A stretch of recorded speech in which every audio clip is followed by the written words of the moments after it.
Privatizar, essa palavra ganhou um brilho quase religioso no Brasil. É dita como se fosse sinônimo de progresso, de eficiência, de fim da mamata do Estado. Mas, no fundo, o que chamam de modernização é só um outro nome para a venda de país. Vender o que é público, o que é de todos, para poucos lucrarem muito.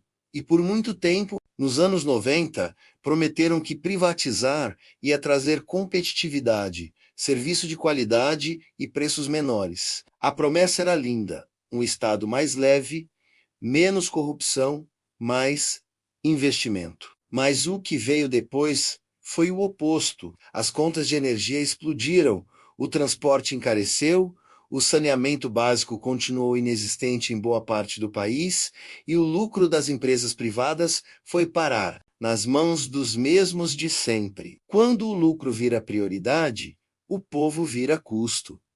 E custo, meu amigo, o mercado corta. Corta funcionário, corta manutenção, corta acesso. Corta o que não dá lucro, mesmo que seja o básico para a vida digna. É por isso que o hospital público sucateado é notícia, mas o hospital privado cheio de lucro é status. A escola pública sofre com falta de verba, enquanto os colégios particulares viram indústria bilionária da educação premium e o povo, que paga imposto e ainda paga mensalidade, acha que está sendo esperto por fugir do Estado. Não percebe que está pagando duas vezes e sendo enganado nas duas. Privatização é a arte de fazer o povo acreditar que o problema é o Estado, quando o verdadeiro problema é quem o domina. Porque o mesmo empresário que reclama de imposto é o que financia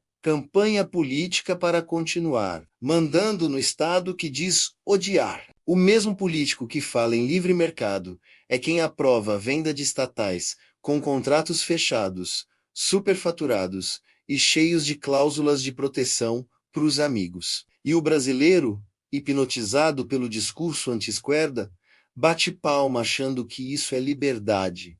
Liberdade para quem? Para você que agora paga o triplo pela conta de luz, pela passagem, pelo remédio, ou para meia dúzia de acionistas que comemoram recordes de lucro, enquanto você agradece por não ter virado Venezuela. Privatizaram o futuro e venderam como se fosse vitória. A Petrobras, o saneamento, a energia, os portos, os correios, tudo entregue como se o país fosse uma feira livre de oportunidades. Só que o produto é a própria soberania. Quando você não controla sua energia, não controla seu combustível, não controla sua água, você não é livre, você é dependente.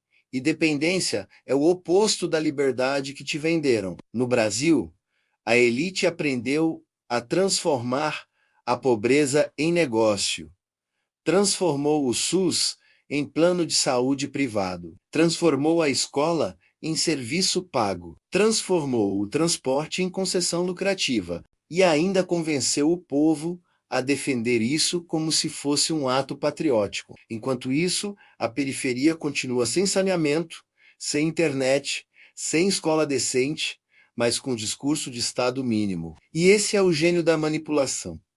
O pobre defende o corte de políticas sociais achando que está combatendo a corrupção, quando, na verdade, está cortando o próprio direito de existir com dignidade. Privatizar não é modernizar, é desistir. É admitir que o Estado foi capturado e, em vez de recuperá-lo, preferimos vendê-lo.